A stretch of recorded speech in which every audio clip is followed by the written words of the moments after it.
Imagine checking into a hotel that feels frozen in time, where guests report ghostly nurses wandering hallways, phantom patients crying out, and the spirit of a doctor still roaming the building he once used as his personal laboratory. This is the Crescent Hotel in Eureka Springs, Arkansas, a place known as America's most haunted hotel.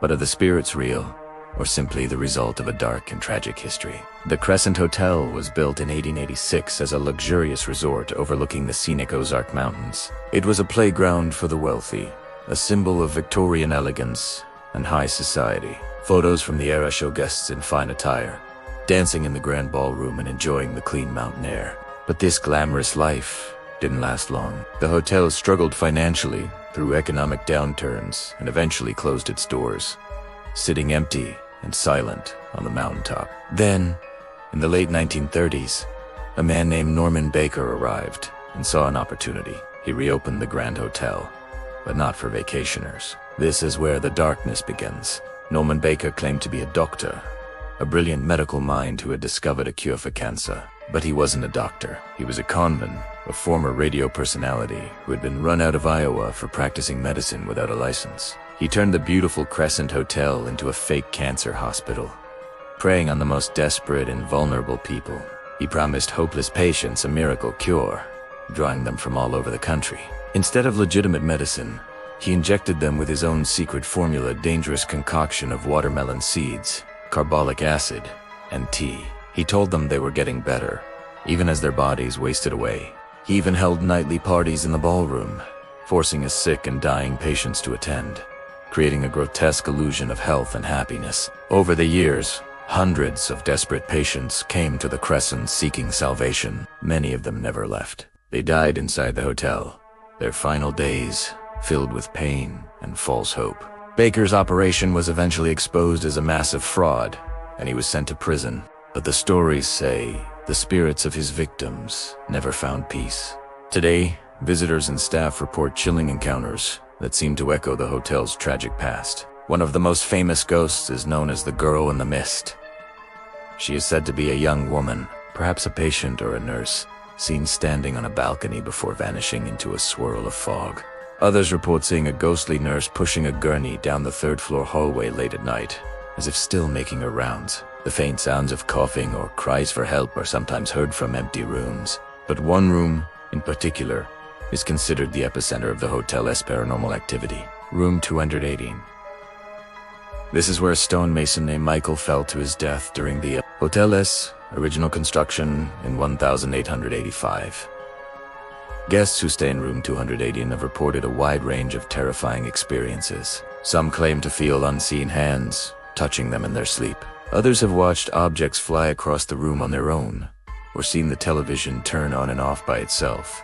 The ghost of Michael is said to be a mischievous and sometimes aggressive spirit, often making his presence known to female guests. The door is said to slam shut, and people report seeing a figure standing near the bed before it disappears. This is the haunting version of the story. It's a compelling narrative of spirits trapped by tragedy, unable to move on from the place where they suffered. Ghost hunters and paranormal investigators flock to the Crescent, armed with EMF meters and audio recorders, hoping to capture proof of the afterlife. However, there is another perspective. Skeptics argue that the Crescent Hotel's ghost stories grew dramatically after the hotel began marketing itself as haunted. They point out that many of the reported phenomena can be explained by the building's age. It's an old Victorian structure with creaking floors, drafty windows, and rattling plumbing. Strange noises and cold spots are common in buildings of this era. Some of the most famous ghost photos taken at the hotel have been debunked as simple long exposures or reflections in the glass. The human mind is also incredibly powerful at finding patterns and creating stories, especially when we're already expecting to see something spooky, and yet few can deny the sheer weight of the hotel's dark history. The cruelty of Norman Baker, the profound suffering of his patients, and the tragic deaths that took place within these walls have created a powerful and sorrowful story. This history is so heavy, so emotionally charged, that it might just be enough to influence what visitors think they see, hear, and feel. The power of suggestion is strong, and when you're walking through the same halls where hundreds of people died in agony, it's easy for your imagination to fill in the gaps.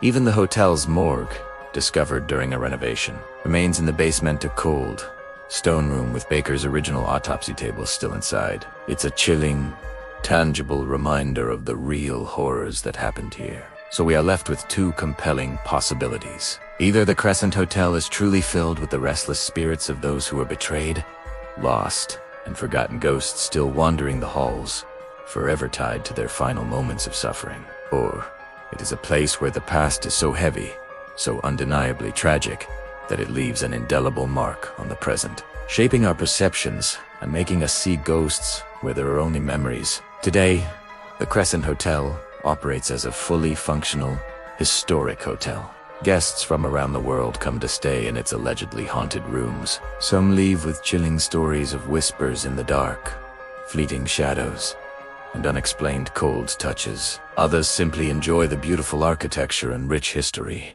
experiencing nothing out of the ordinary. So, is the Crescent Hotel truly haunted by ghosts, or is it haunted by the memory of its dark past? Perhaps the real horror is in what might be lurking in the shadows, but what we know for a fact happened in the light of day. Which truth do you believe? Let me know in the comments.